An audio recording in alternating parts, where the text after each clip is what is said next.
sent His Son to save us all and to worship Him. I want to talk about the fact that I've mentioned several times before. We have a requirement before God to be able to maintain just two relationships. That's what Christianity is. By faith, repentance, respect, baptism, we build the first one, we maintain it. Revelation 2, verse 10, be thou faithful unto death, and I'll give thee a crown of life. We maintain that relationship by building and maintaining our relationship with our fellow human being. Now, there are a couple of texts explicitly like that. Exodus 20th chapter, and verse 12 through 17, which is 6 of the 10 Commandments. Deuteronomy 6, 4 through verse 6. Thou shalt love the Lord thy God with all thy heart, with all thy mind, with all thy soul, with all thy strength. That's the first the great commandment. The second is like unto that. Thou shalt love thy neighbor. The word neighbor means other. That's thyself. One of the problems that exist in this life is apparently the envy and the jealousy that some humans have of others.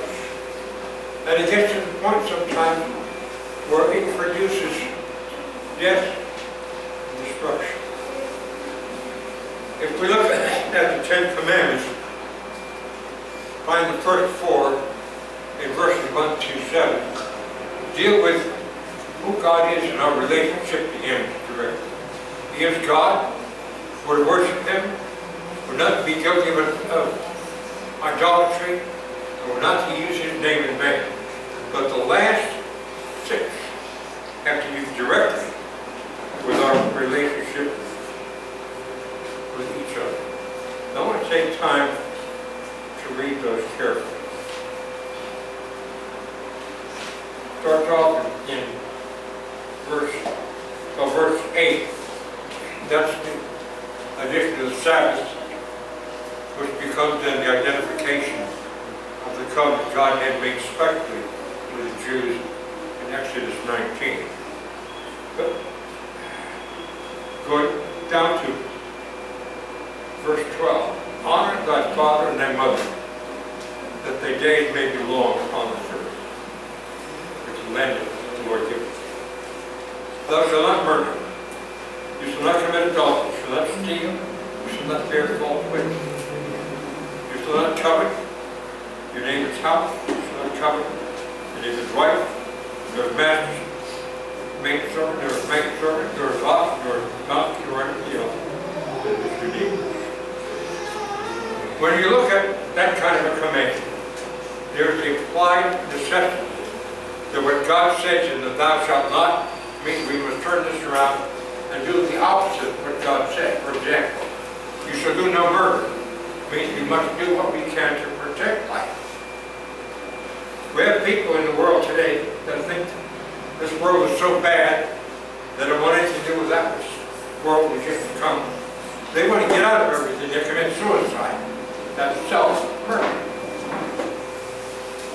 And so by not protecting their life, they end up by destroying the relationship that we have with God.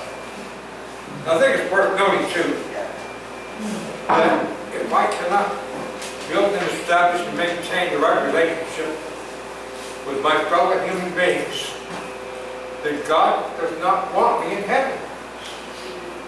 Because in heaven, I'll be associating with my fellow human beings who have also passed into mine.